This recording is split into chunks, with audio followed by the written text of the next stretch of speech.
Avant qu'on commence, n'oubliez pas que la séance, elle est captée. Il y a des caméras en avant et en arrière. Les deux rangées à l'extrême ne sont pas captées. Vous pouvez toujours nous revoir sur YouTube ou en direct. So just to let you know before we start, don't forget we're being filmed. Cameras in front, cameras in back. Decorum is always the better choice. And both extremities of the hall are not visible on camera. So thank you very much. J'ai eu un commentaire d'un citoyen comme quoi que quand vous posez des questions, d'être le plus proche possible du micro, sinon on ne vous entend pas. In English, if you have any questions, please come as close as possible to the microphone. People on YouTube cannot hear you. Michelle, can you get a little closer to the mic? Donc, on va prendre un moment de silence avant qu'on commence. Si vous pouvez enlever vos casquettes et vous lever, s'il vous plaît.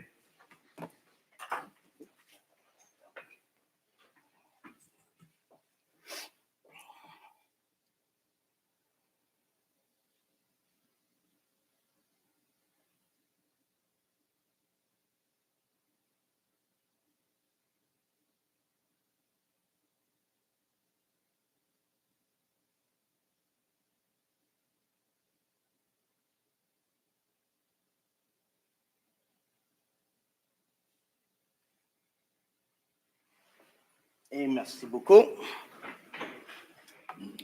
Donc, pour ouvrir la séance, ça prend un vote. Pour. Et donc, la séance, elle est ouverte.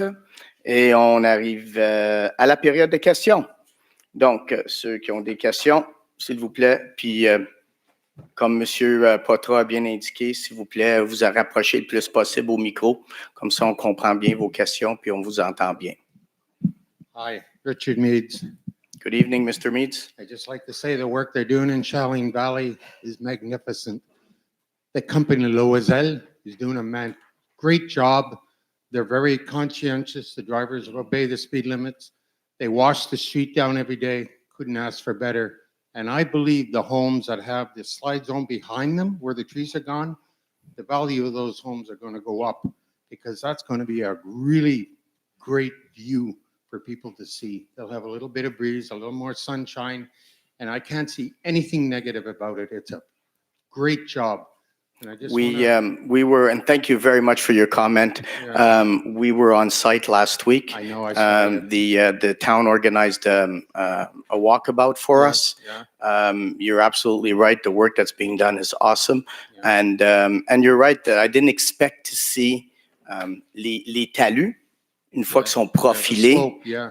How pretty it is, the view on the river. And oh, yeah. And the excavators go right down into the river, and they're taking out the clay, and then that gets full with riprap. So it's going down like 3-4 feet below the riverbed with riprap all the way up to the first plateau, and then it's slope. And they're putting some kind of mesh on it to, I guess, encourage growth. So I'd say in a year or so, it's going to look great. I have a funny feeling we're going to see some vineyards there eventually. Demise, what's about the mosquito? Well, I don't know. Don't answer his question, Mr. No, Meads. I know it's yeah, but there could be one mosquito in Saint-Lazare that's going to find me.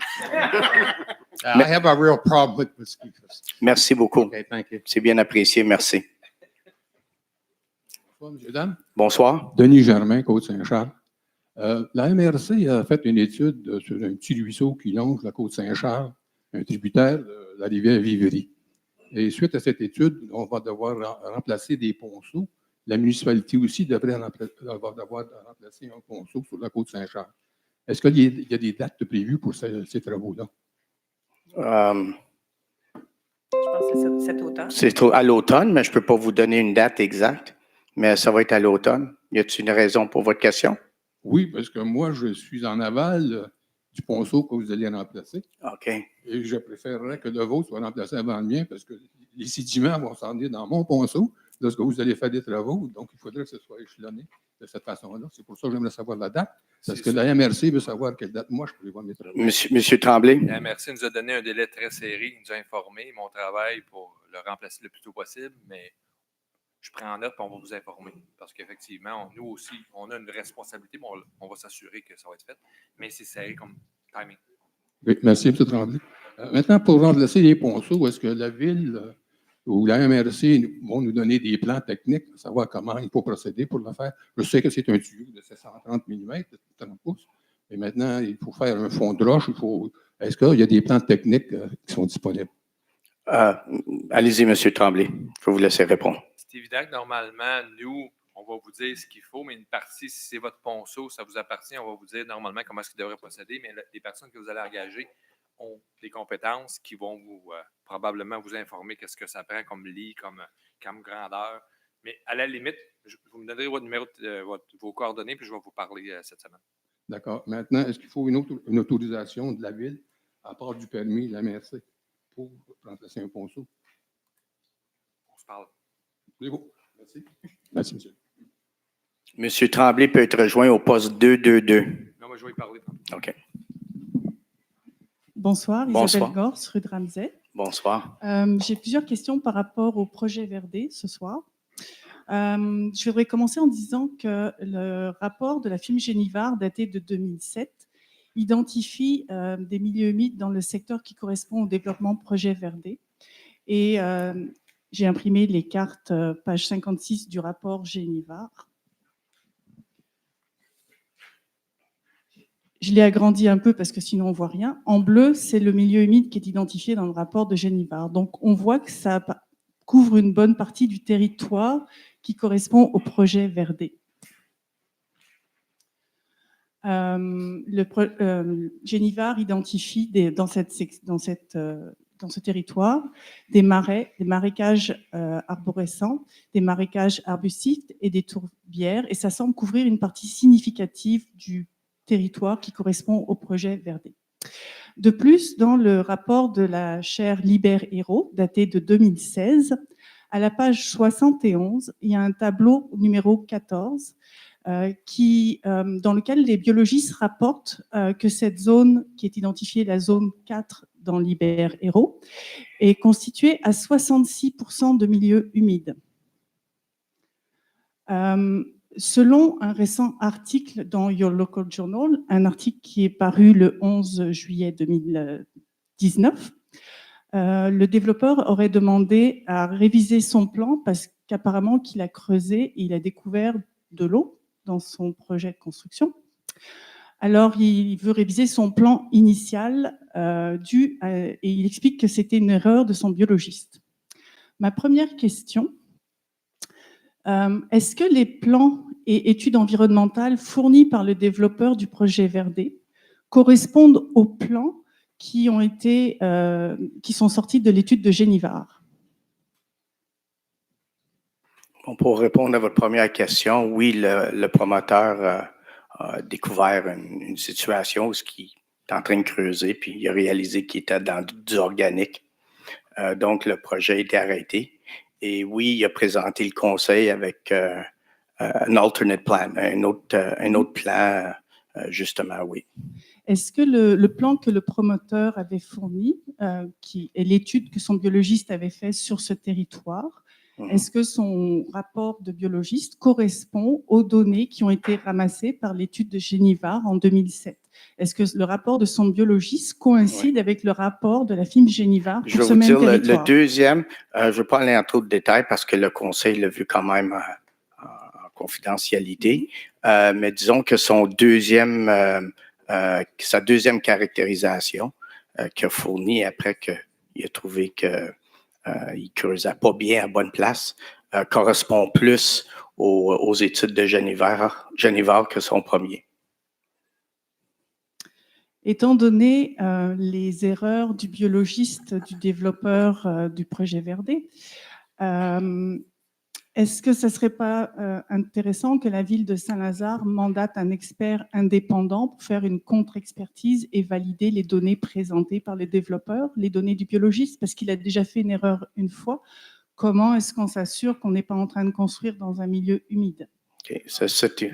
Ouais, je vous demanderais d'arrêter. Oui. Probablement qu'il va y avoir des poursuites dans ce dossier-là. Fait que j'aimerais ça que vous arrêtez de répondre à toutes les questions parce qu'il va probablement que ça va être un dossier qui va être judiciarisé. Merci beaucoup.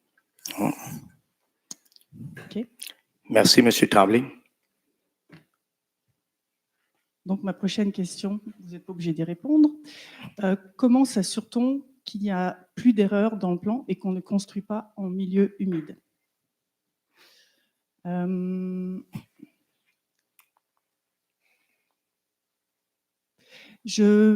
J'ai cru comprendre dans l'article de Your Local Journal que le promoteur devait rapporter les problèmes et les changements du plan au ministère de l'Environnement.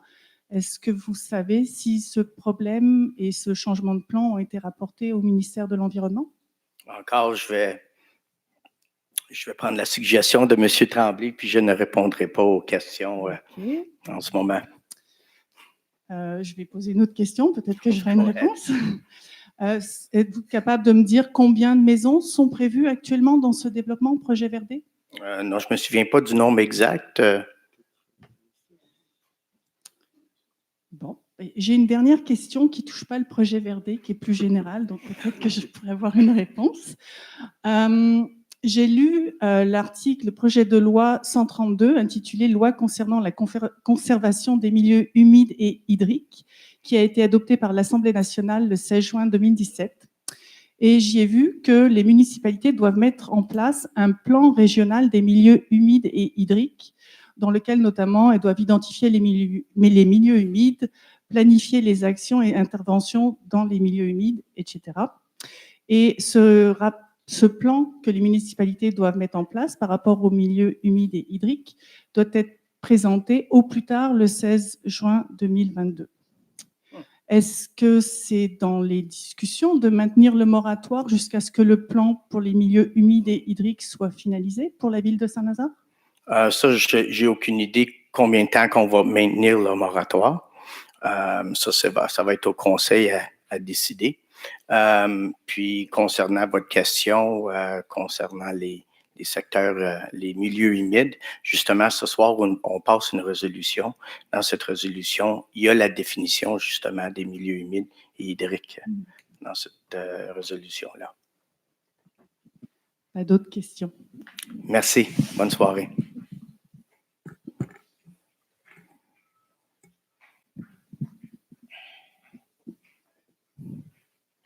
Good evening, Linda Glasgow, Saddlebrook. You'll either have to get much closer to the mic or speak louder.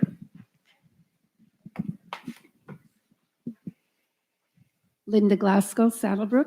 Is that good? How are you, Mrs. Glasgow? I'm fine, thank you.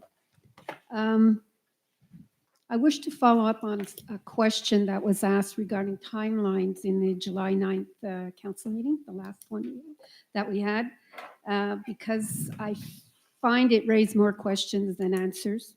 It wasn't quite clear to me regarding timeline on the property lot number 4203974. Property owner Patricia Kuzmik. Right. I did some research on resolutions, several resolutions, as well as the Environment Ministry's public registry. And the timeline I have on this particular project was in March 2016, bylaw 472-1 of the wetlands conservation under bylaw 771 was passed by council. That's the preventing landfill and everything on the wetlands. We also had a public consultation on that a couple of months ago. In April 2016, there was a resolution 06239-16. A request was deposited by Mrs. Kuzmik to build a senior care center inside zones E042 and E084 off of St. Charles. In June 2016, this request was rejected based on Article 472-1, stipulating that because the building would be located inside wetlands, it was refused. According to the Environment Ministry Public Registry, in January 2017, the landowner requested Article 22 for her equestrian project. November 2017, she received authorization from the town for Article 22. And in December 2017, a month later, she began work on the road, which was 21 months following March 26 bylaw resolution for wetland protection and landfill. Question I have is, since Mrs. Kuzmic was refused her senior care center project based on bylaw 472, why was she later given approval to build an equestrian property and allowed to do landfill when it went against the town's own bylaw? I'm going to have to go back, but if I recall correctly, and Mr. Tremblay is going to correct me if I'm mistaken, I think the work was done without a permit at the time, Mr. Tremblay. Oui. Puis en plus, elle était avant que le conseil décrète que dans le périmètre urbain, on n'avait pas le droit d'empiéter dans des milieux humides. Donc, elle était avant l'adoption de ce règlement-là. Okay. Mais les travaux, je ne me trompe pas, étaient... Oui, c'est ça. Tout à fait. Négocier ça avec le ministère de l'Environnement. Her work on the road started in December 2017. How could she have, there's nothing in any resolution that stipulates that she asked or the work started before the passing of the bylaw in March 2016. So Well, how again, could I'm that- going by memory, and I'll have to check, but I think that the work was done without the town's Permission? Yes. permission. Approval? Yeah. So what was the consequences of this? I don't remember what the consequence is, but there probably was, given a fine or, On s'est référé au ministère de l'Environnement. there you go. The Ministry of Environment was responsible for the file. But I don't think the town had ever given her a permit for the work. Is there a way we can find out definitively? I can look into it. Again, I'm not sure if the Ministry of Environment, on pourra vérifier ce que le ministère de l'Environnement a fait. Tout ce qu'elle a fait après ça, c'est conforme. Everything she did afterwards conform in December 2017, Tout est conforme. Yeah. including the landfill, Tout est conforme. against our own Tout est bylaw conforme. 472-1? Tout est conforme. How is that? How does it conform when it's against our own bylaw? Okay, I'm going to have to go back in the file, honestly, because we're going back to Le maire, on 2016. tombe dans des dossiers personnels. Yeah, and Si madame veut venir à l'hôtel de ville, ça va me faire plaisir de la rencontrer ou rencontrer le conseil. Là, on tombe dans des dossiers très personnalisés par rapport à des dates qui sont très spéciales par rapport à un règlement qui était adopté. Là, vous tombez dans des zones très, je vous dirais, le timeline est vraiment unique. Donc, ce que je vous dis, c'est conforme. Merci. Okay. I will suggest, Mrs. Glasgow, that you take Mr. Tombly's invitation to sit down with him. And because he's right, we're talking about personal files regarding a resident, and There's a violation, and I Yeah. think the residents have a right to know. C'est des allégations, madame. I'll take that appointment with him. I think that would be a good idea. Now, what I'd like to know is what is the current status of this property? Vous pouvez me rencontrer n'importe quand, je vais vous donner tout le délai, tout ça, mais si là, vous faites des allégations, puis avant de continuer, vous devriez venir me voir, puis je vais vous donner tout le timeline. I will do that. Thank you. It will be a pleasure. Do you have any update on the bog? Yes, actually, as you may have heard or not, I did receive a call back from from Martin. What Martin told me is that he knows that at some point during the period that they were doing the report for help me out here, Liberio, the report, there was a period during that time where they had some time to kill, just basically to put it simple as that. And he sent his team into the bog to do a field study of the bog at the time. And what he did is he sent me his field notes. About 2 weeks after I spoke to him, he sent me the field notes that he found regarding the work that they did on the bog. which I then forwarded to somebody in the administration because I just wanted to make sure that it was not part of the report that we already had on hand or not, and I'm still waiting for that. But I did speak to Martin, and he did send me an email with his field notes from work they did on the bog. His comments to me were that the water level are not as much an issue as the fauna and the invasive plants. He says rather than, in his opinion, of course, it's his opinion, and we're going to take it seriously when we look at the field notes he sent us, is we're better off spending money on investigating the condition, the fauna, and the condition of the bog, as opposed to the condition of the water levels of the bog. He says the actual condition of the bog and the flora that is in the bog is more indicative and will give you better information as to the health of the bog than actually the water levels would. Are you able to share the field notes from? Well, I'm going to wait to historical- hear back from somebody, the person I sent the field notes to. And once I hear back from that person, well, then, of course, I'm going to share. Did I send it to the council? I don't remember if I had emailed, put the council in a copy of the email. I didn't, eh? No. But I shared it with somebody at the administration. And yes, at some point, I'd be more than happy to share the information with interested parties. Okay. If you don't mind, I'd like to come back to the first question I had regarding the property off of St. Charles. Timelines and articles that are awarded by the tenant, I don't see that being confidential information or private to the promoter. Why is it we're being told that this is now confidential? Should this not be public knowledge? In terms of timeline? Pardon? Quel dossier? Elle retourne au dossier de Cazumic. Elle dit Isn't it? C'est un dossier personnel, la dame n'est pas là. Je pense que c'est pas ici qu'on va en parler. How else are we to know? Making private appointments with Accès à individuals? l'information si vous voulez, mais c'est un dossier personnel. C'est une citoyenne de Saint-Lazare, puis j'ai pas envie de discuter de ça ici à ce soir. We'll follow up. Yeah. Thank you. Good evening. Good evening.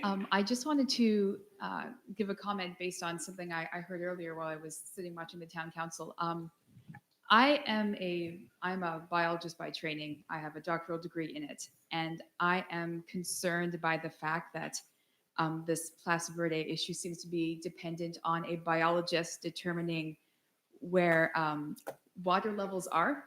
Because as a biologist, I can tell you that we do not at all have the training to determine that. That is the role of a hydrologist.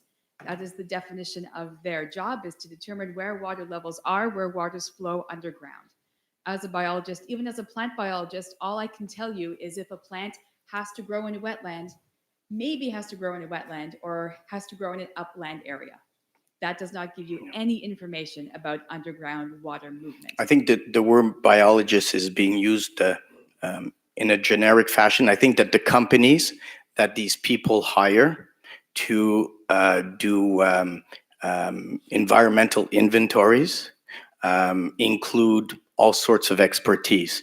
So I'm not sure if we're talking about a specific, but again, à toute réserve.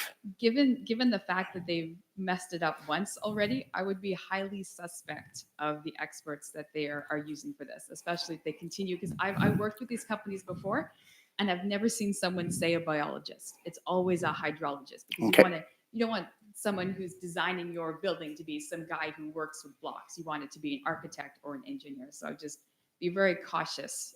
Can I add something? Yes, please do. The Article 22, the provincial government specifically says a biologist or an expert en environnement. That's the two people, Those are the two, groups that can perform these studies, which are supplied for the Article 22. Really? That's very concerning, because then that would mean I'm qualified for that, and I'm definitely not qualified for that. So, okay, thank you very much for clarifying that. Thank you for your comments. Mhm. Hello. Good evening. You'll have to get much closer to the mic. I could probably talk without it. Okay. My name is Marnie Tambling. I live in the Grand Pré area, the Domaine des Ancêtres. I have been a resident of Saint-Lazare since 1988. So I've seen a lot of changes. Yes. So what I am actually proposing, I don't know if there were other people that were here maybe in the late 90s. Anybody? No? Yeah. Do you remember we used to have Saint-Lazare Fleury? Saint-Lazare in bloom? Yes. That's a long time ago. I love this idea. And I think that it's something that would beautify the city, right? It's an incentive for the residents to take more pride in their homes. And as a bonus, it's great for the bees and the pollinators.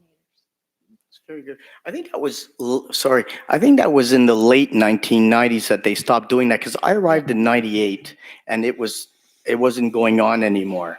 So, but I remember people speaking about it. I think it ended like in 1985, 95, 96, around there somewhere. Somewhere around there. Yeah. Because I remember I've lived in 5 different places actually in Saint-Lazare. And at the time, I actually won honorable mention because I was in an apartment and there was no category for that. So it's like, here, let's give her honorable mention. And really, as far as I'm concerned, it would cost the city nothing. Yeah, because it's because people are doing it on their own. Yeah. Yeah. So I don't really, I heard at the time that it was stopped because there was some kind of a conflict because people had their landscaping done professionally, and people were saying, well, it's not fair that we're competing With professionals. those people. But for me, you just have a separate category for that. Yeah. That's all. Okay, so we'll have to look into that Mhm. because, again, I don't remember exactly when it was stopped and the reasons why, but we can maybe go back in history a little bit and see if we can get some information on that. There's some serious anniversaries coming up in the next 5 years for Saint-Lazare. And maybe it would be something interesting leading up to that. It's worth looking into. I'm volunteering to help if you need any help with that. Well, thank you very much. Yeah. Vous avez bien compris, Madame Yeah. Madame Reynaud. Donc, son nom, if you can leave your phone number too with Madame Reynaud or No Monsieur problem. Tremblay before you leave. Anything to do with the environment or beautifying the city. We might just take you up on that. Oh yeah, go right ahead. Yeah. There's also la Société historique de Saint-Lazare, which is a nonprofit organization here in Saint-Lazare. Maybe they'd be interested in your in your knowledge. En fait, j'ai noté que vous allez faire le suivi, la recherche historique, puisque je ne crois pas que nous avons nécessairement cette information-là. Okay, that means I'm on it. Okay, so leave me your phone number, all your information, and I will do the follow-up with la Société historique de Saint-Lazare. Okay. I was just over at the library, and I was telling them that I was coming here. And one of the librarians mentioned to me that there had been the subject, I haven't been involved in it, I don't know about it, beehives, people having beehives. Oui. And she said that it was not permitted in the town of Saint-Lazare. Is this true? And if not, what? I'll be very honest with you. There are people that have beehives on agricultural properties. I can tell you that our notre directeur général has beehives. They are permitted. I know they're permitted on agricultural properties. Are they permitted on residential properties? That's a very good question. Yeah. I'm not sure. Yeah, because I have a bat box, I have butterfly houses, I have a lot of stuff on my residential property. Yeah. And personally, I don't see why people. Well, urban could bees are not- becoming very popular. We know that. Many communities are encouraging people to have urban bees. Donc, non, c'est une très bonne question. Puis, ça serait de quoi à vérifier. Sûrement. On est rendu avec des poules urbaines. On peut probablement se rendre aux abeilles urbaines aussi. Like I said, whatever you need to do with any of this stuff, I'm on it. So all you have to do is ask. Okay, I will look into it and I will ask. Okay. We're going to do a plan développement durable project in the near future, and we will be looking for people in the community that wants to participate in. So Yeah. just keep an eye out for Yeah. the announcement when we're looking for people to volunteer. Yeah, there's going to be ce qu'on appelle un appel à tous, probably on the local media or social media or town. I'll hear that. So you'll hear about it, I'm sure, because Facebook will probably be all over it. Okay, Okay, thank you. thank you very much. If it wasn't for a neighbor who has bees, I wouldn't have apples in my apple tree behind my house. So I'm grateful to the bees and to that neighbor. We need the peace. And as I said, I've been here for so long. I remember when they were building all the on De La Gare, and that was all fields. You could drive through there with your windows down and But just smell the flowers. Yeah, I'm also a beekeeper. If you have a pool, your neighbor has a pool, he won't like you. So it's why we have to look at everything. No. Because they're looking for water. So I'm just saying that maybe because you have apple trees, but if the next neighbor has I would say a pool, because they're looking for water, maybe he won't. You know what? Yeah. I have 4 things with water. That's okay. I'm just saying that they have to look at everything just to be sure that everybody will be respected. Thank you very much. Okay. Donc, il va y avoir... allez-y, monsieur, oui. Oh, just grab it. Non, c'est ça. Tenez le micro, ça va être plus facile de cette façon-là. Yeah, hi, my name is Terry. I've been in Saint-Lazare since 2009. Me and my wife Catherine, we've been here since 2009, and we purchased land in Saint-Lazare because it's a forested area. It's a beautiful, unlike other cities like Vaudreuil, which is kind of just treeless. Saint-Lazare is like a community inside of a forest, you know. And when I live on de Beauvoir Street, facing basically this development in the wetlands that's being argued about here. And so my question is, yes, when we purchased the land, we were told that there would never be any homes built there because it's swampland and it's protected lands. So my question is, how does a developer get permits to build on protected lands?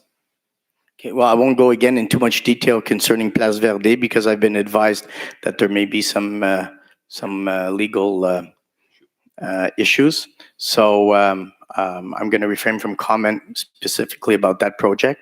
The long and the short of it is, and you're right, Saint-Lazare is very wooded. You know, when you fly in, if you ever have the opportunity to fly in, You see on Google Maps. it's cool actually because what you see is treetops. Yes. And it's very, very cool. And GPS doesn't work in certain streets. Trees. There you go. And I think we've done a fairly good job of keeping that. And we're still, the job is never finished. And rest assured that this council takes the coverage and the canopy very seriously. Isn't the fine for cutting a tree illegally $1,000 or something? Don't think if it's... I were to cut a tree without Without a permit, there is a fine that can be given. Yes, we have fines in place. We have inspectors. We have people. It takes permits to cut trees. On 30,000 square foot lots. It's very specific how much land you can clear. A lot of it has to be left in conservation. Thus, there are things to protect the environment. Can we do better? All the time. But we're pretty good as compared to other municipalities. But the city of Saint-Lazare has exploded. It's just getting bigger and bigger. More homes keep being added on. We're getting less and less trees. Soon we're going to look like Vaudreuil. We're not going to have any trees. I don't think we'll ever look like And to Vaudreuil. the point now we're building on wetlands where we shouldn't even be building on. Tonight, in fact, there's a resolution that will be passed regarding zero encroachment on wetlands. Okay.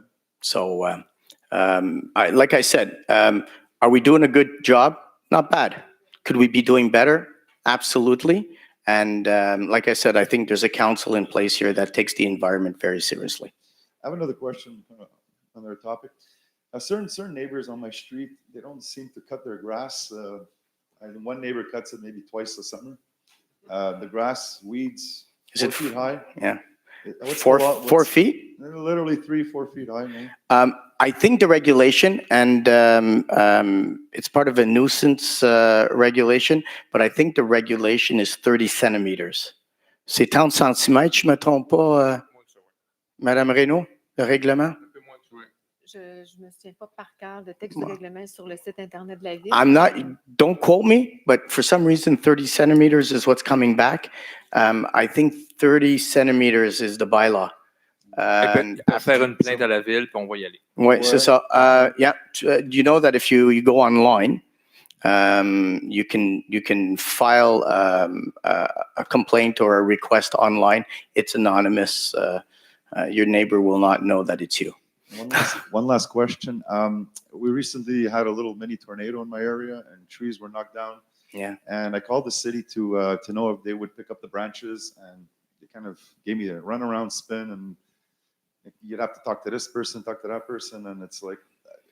There's going to be another branch pickup in the fall, if I'm not mistaken. In October. There's one every spring and fall, Yeah. but Unfortunately, we have. It's a big organization, as you can imagine. Picking up the branches across the town is a big job. Yeah, but So we do it twice a year. But when we have a storm that cuts the power of the city, it happens almost every summer. Yeah.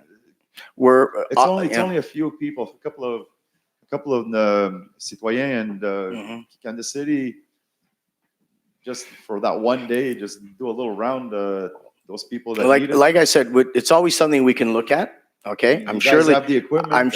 it's always something we can look at. You can guarantee I'm not going to promise that to you here tonight.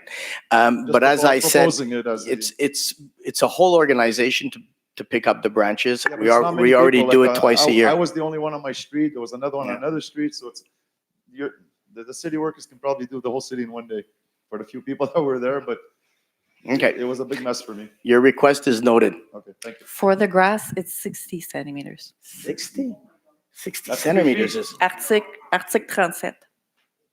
No, c'est. Constitue une nuisance et That's 2 feet. prohibiter le fait de laisser pousser sur un immeuble des herbes à hauteur de 60 cm et plus. Ça, c'est 2 pieds, Monsieur Tremblay. That's all right, that's a lot. Well, if you have a sheep, Can if that you be have sheep shortened? that you want to feed or goats, that's the place to bring them. Shortened, maybe to I didn't think it was that much. I thought it was 30 centimeters. 60 is a lot. Can I propose that it be shortened to 30? So maybe The question is being noted by Madame Reynaud. Rest assured that's something we're going to look into. Monsieur le maire, c'est un RMH, c'est pas à nous. C'est ça, ça fait partie de la nuisance. Dans la portion du RMH, par exemple, qui est appliquée par la ville. Donc, si vous souhaitez le changer, l'administration sera en attente de vos instructions pour modifier le règlement. Ouais, j'aimerais assez noter, puis I find that 2 feet is a heck of a lot. I got to see this. Well, that means I don't have to cut my grass. grass because mine doesn't never gets to 2 feet. Okay. Thank you. Oh, oui, madame. Me again. Oui. Sorry. Speaking of weeds, well, first of all, the pollinators probably like it anyway. Right? Secondly, is there any bylaw against planting your whole lawn with clover? No, there is not. You can plant your whole lawn with clover. In fact, I'm not going to publicize the name of the company, but there's a fairly large outfit in Saint Martin. I'll leave it at that. You can buy there these bags of seed, and they have one in particular they call le mélange Saint-Lazare, the Saint-Lazare mix.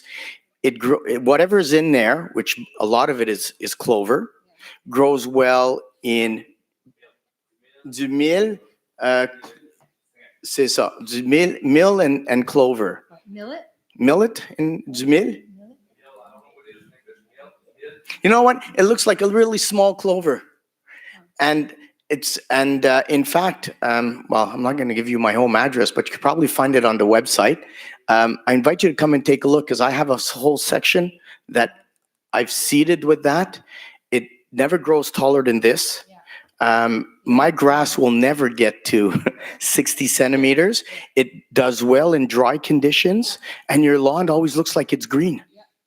And Yeah. you used to say, Mr. Mayor, that if it doesn't grow, nothing will grow.